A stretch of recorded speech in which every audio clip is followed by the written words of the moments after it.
All right, guys, what's up? Today we have another versus video. So we have dumbbell flies versus cable flies. I'm going to declare a winner and tell you which one's better, which one's bad, and we can all go yell at which one's bad and have team that one's bad, this one's good. I'm just kidding. If you guys are new here, basically I'm going to go over these exercises and just try and unemotionally kind of go through the differences between the two. And spoiler alert, they both have a place.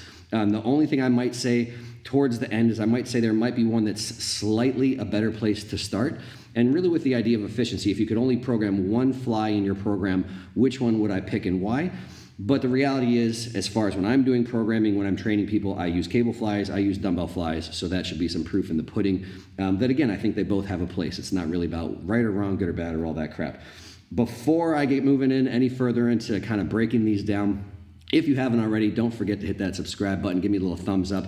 And if you have some requests, something you want to see, we do some dumbbells and cables here on flies.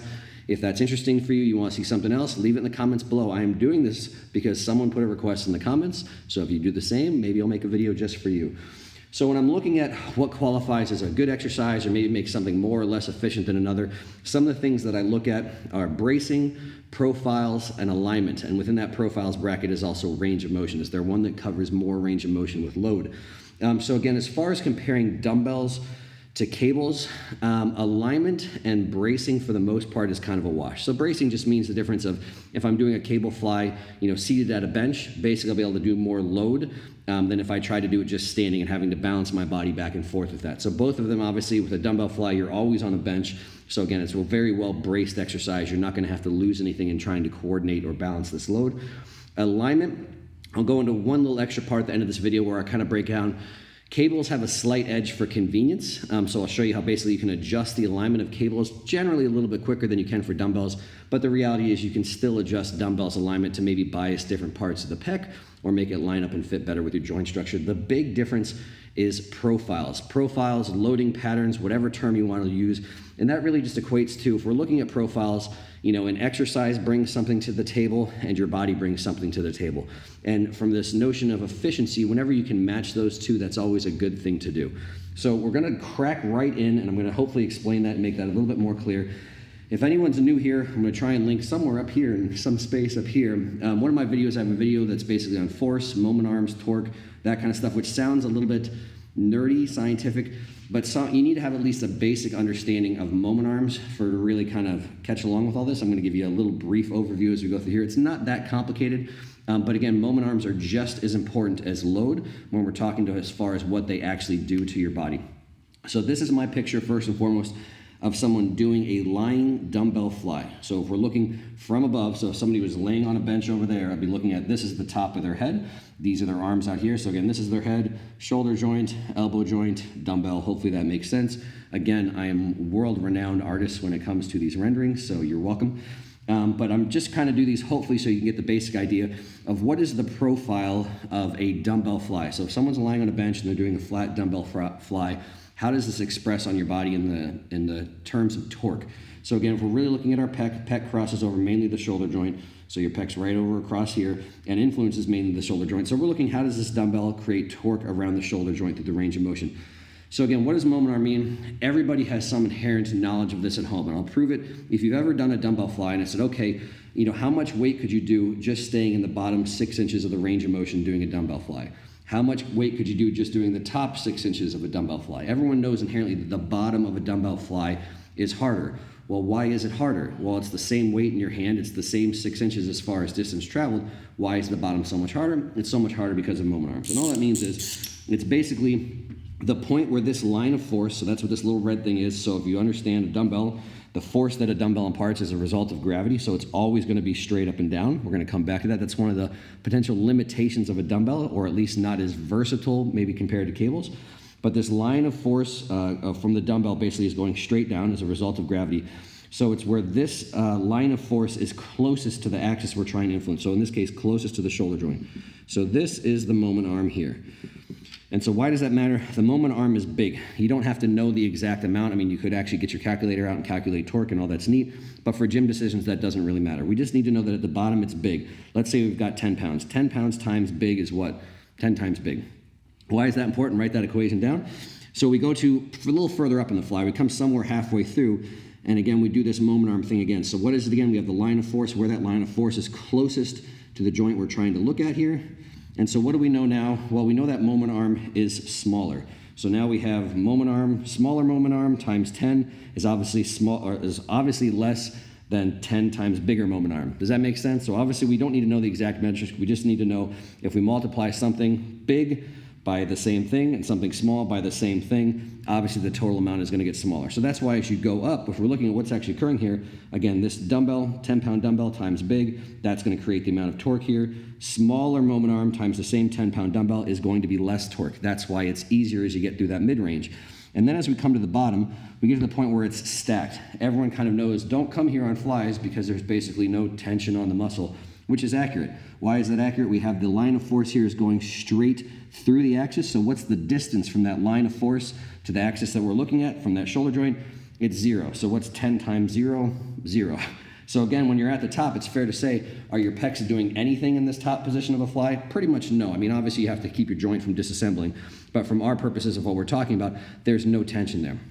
And so an easy way that people have figured out with dumbbell flies, what you do about that is bodybuilders have figured out, okay, you just stay short of stacked. So again, instead of coming right here, if I go right here, torque doesn't go quite to 0, and it's still a pretty darn good exercise. So again, nowhere am I saying that flies are bad or dumbbell flies are bad. They're actually a pretty darn good exercise. I probably just wouldn't come to the point where it's 0.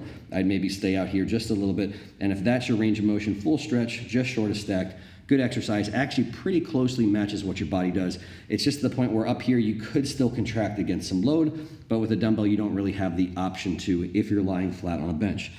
So what do we have the option of doing when we have a cable? So let's say the same thing. Now we're looking at the same person going through the same range of motion, except now they're seated at a bench and they've got cables pulling from behind. So this is looking at the top of my head from the ceiling. I'm doing cable flies like this. Hopefully that makes sense.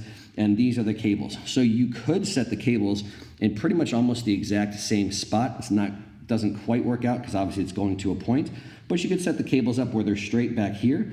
And then when you're going through the range of motion, it's going to be heaviest at the bottom. It will get progressively lighter at the top. But again, if you imagine this same person, the cable is stuck out here. So here's the cable I attach here. We go down to this same example and we attach the cable back here, the same width.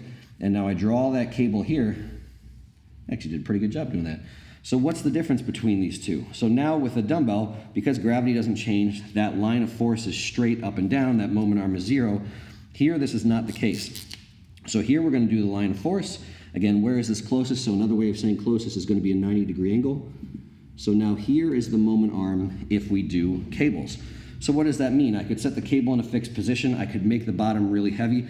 And as I come through the top, if now I take, let's say it's even 10 pounds, the same 10 pounds on a cable, and I still have a moment arm as I come to the top, there's still going to be tension there. The pecs still have to work.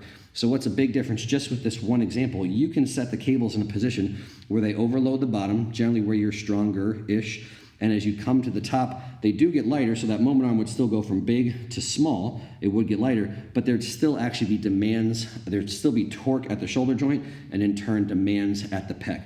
So just using this one example, I would say this would be a reason why cables can be a slightly more efficient exercise, because again, a good profile here, your pecs basically get from stronger in the lengthened to mid-range to weakest in that shortened range. So you would always want it kind of heavier in these positions and lightest here, and with a cable, that's what you're capable of doing. The other thing you're capable of doing with a cable, if you're going both arms at the same time, is you can move them out of any position. So I could basically have a cable that's going fixed over here, fixed even over here. So I'm not saying I would do this necessarily all the time, but if I go here, and basically this is my line of force here pulling straight out this direction, then basically I'm going to have a ton of torque when I come to this top position. So where is the moment arm in this case? So if this is the cable, the moment arm is extremely long to that shoulder joint, going right there. So I could actually overload the top position if I want. If I did that profile, I can make the top part as heavy as I want, and then when you go out, I could actually have it lighter at the bottom. And so there's basically an endless supply of things you can do here, and hopefully some of this stuff makes sense if obviously you see where you would position your body relative to the cables. And in general, At any point in time, if I had to imagine cables behind me, you can actually adjust it just by walking back and forth. So one, you could move the cable position, or two, you could move your body position relative to the cable. So with this last example I just gave, if I was in between a dual stack, that would be the equivalent of basically right being in the middle of it, having the cables pulling straight across, making this heavy. If I walked forward from the cable stack, as the further I walk forward, I would be moving the profile more like this, so making the top lighter and the bottom heavier. So hopefully that kind of stuff makes sense. And so again, one quick example of basically showing how with dumbbells, you're pretty much stuck, especially going both arms at the same time. You could potentially lie sideways on a bench and do something, but no one's ever done that because it's a waste of time and uncomfortable. But if you're going both dumbbells at the same point in time, this is the loading pattern you're essentially stuck with, what I went over first, meaning extremely heavy at the bottom. And if you come to pretty much a fully shortened pec, zero torque. Whereas if you have cables, you can go through the exact same range of motion, and basically you can make the loading pattern however you want. So again, in programming, getting a little bit into the nuance, there's a time and a place where you might want to make the bottom the heaviest, make the top the heaviest. So again, that's why I'm not saying cables are better than dumbbells. If you really want to overload that stretch position, dumbbells are an amazing option. But let's say hypothetically you could put one fly in your program and that's it, just for programming purposes, you run out of time, whatever it is. I would make the argument that cables can be slightly more efficient because they can slightly better match your body. Again, with your profile the whole way through, mainly being you can make it really heavy where you're strongest and lighter to the top, but still keep tension. And so again, if you're gonna move your upper arm through 120 degrees range of motion in the gym, you can match it some of the way with load or all of the way with load. That's really the argument as far as efficiency is concerned. And again, just clarify, this stuff's worth clarifying several times because people sometimes hear things that I'm not saying. Can you get massive pecs doing dumbbell flies and never doing a cable in your life? Of course.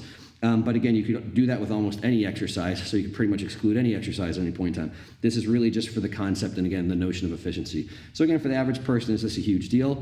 Not necessarily, but as you get more advanced and further along your journey, you only have so much volume you can recover from, so much volume to go around, so much volume to maintain orthopedic health, the notion of efficiency gets more and more important.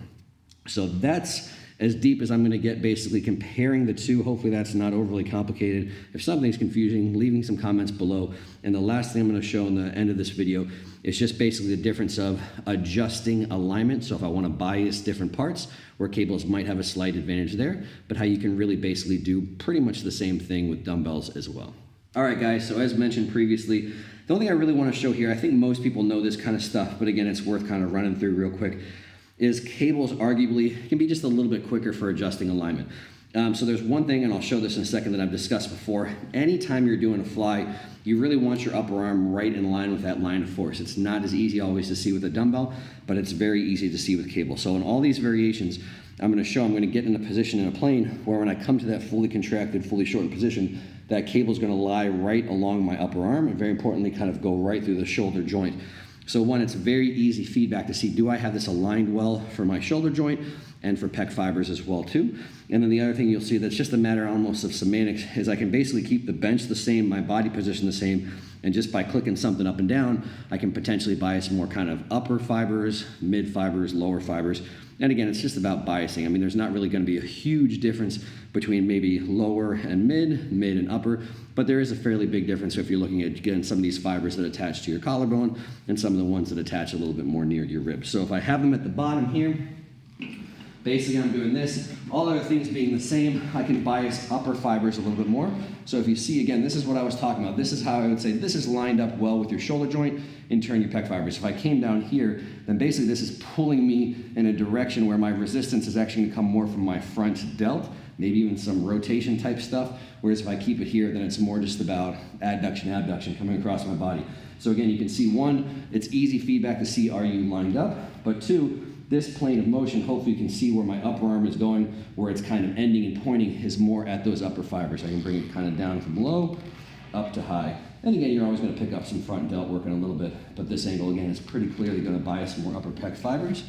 And then what I mean, just for keeping it quick, little click, up, and now you can see, obviously I'd be doing both at the same time, but you get the idea. Coming straight across again, am I lined up well? Get that upper arm going right through there. And then again, you can clearly see, again, the cable path, my upper arm path kind of lining a little up more with mid fibers. And then the last one, if I take it up a little bit higher, click, I can do a little bit more of a declining type motion. So same thing, what plane do I want to be in? Line that up with my upper arm and the shoulder joint. It's a little bit more of this high to low position. And I said my favorite thing to do is look at where that kind of bicep is finishing at. It's definitely pointing down, kind of towards the base of the sternum. Some of those root fibers tucking right in at my side.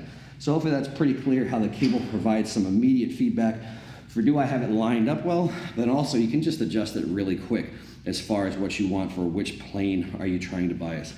And just for one little additional add-on there too, these cables aren't the best to demo it. I'll just put them right here.